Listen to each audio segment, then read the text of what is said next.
Assalamualaikum warahmatullahi wabarakatuh.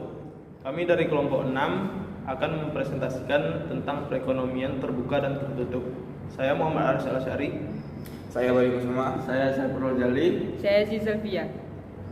Pengertian perekonomian terbuka bisa disebut juga perekonomian 4 sektor. Perekonomian yang melibatkan dalam perdagangan internasional, ekspor dan impor, atau ekspor dan impor barang dan jasa serta modal dan dengan negara-negara lain. Penyebab terjadinya sistem perekonomian terbuka. 1. Perbedaan kondisi produk. 2. Menghemat biaya produksi. 3. Perbedaan tingkat selera. 4. Adanya prinsip perbandingan keunggulan atau comparative advantage. Pengertian perbandingan internasional. Perdagangan internasional. Perdagangan internasional dapat diartikan sejumlah transaksi perdagangan atau jual beli di antara pembeli dan penjual, atau yang dalam hal ini satu negara dengan negara lain yang berbentuk ekspor dan impor pada suatu pasar demi mencapai keuntungan yang maksimal bagi kedua belah pihak. Manfaat perdagangan internasional. Yang pertama, memperoleh barang yang tidak dapat diproduksi di negeri sendiri. Yang kedua, memperoleh keuntungan dari spesialisasi. Yang ketiga, memperluas pasar dan menambah keuntungan. Yang keempat, transfer teknologi modern. Faktor pendorong. 1. Untuk memenuhi kebutuhan barang dan jasa dalam negeri. Kedua, keinginan memperoleh keuntungan dan meningkatkan pendapatan negara.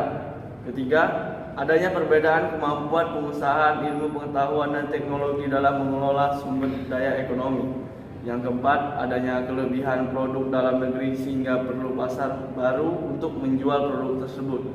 Yang kelima, adanya perbedaan keadaan seperti sumber daya alam, iklim, tenaga kerja, budaya, dan jumlah penduduk yang menyebabkan adanya perbedaan hasil produksi dan adanya keterbatasan produksi. Yang keenam, adanya kesamaan selera terhadap suatu barang. Yang ketujuh, keinginan membuka kerjasama, hubungan politik, dan dukungan dari negara lain. Yang terakhir, terjadinya era globalisasi sehingga tidak satu negara pun di dunia dapat hidup sendiri. Pengertian ekonomi tertutup. Yang pertama, perekonomian tertutup atau bisa disebut perekonomian 3 sektor. Dalam perekonomian ini, sektor swasta merupakan satu-satunya produsen barang dan jasa, dan proses produksi dilaksanakan dengan menggunakan faktor-faktor produksi yang dimiliki oleh rumah tangga. Faktor produksi tersebut antara lain tanah, tenaga kerja, modal, dan entrepreneurship atau kewirausahaan. Sekian dari kami. Jika ada kata yang salah, kami mohon maaf. Kami akhiri. Assalamualaikum warahmatullahi wabarakatuh.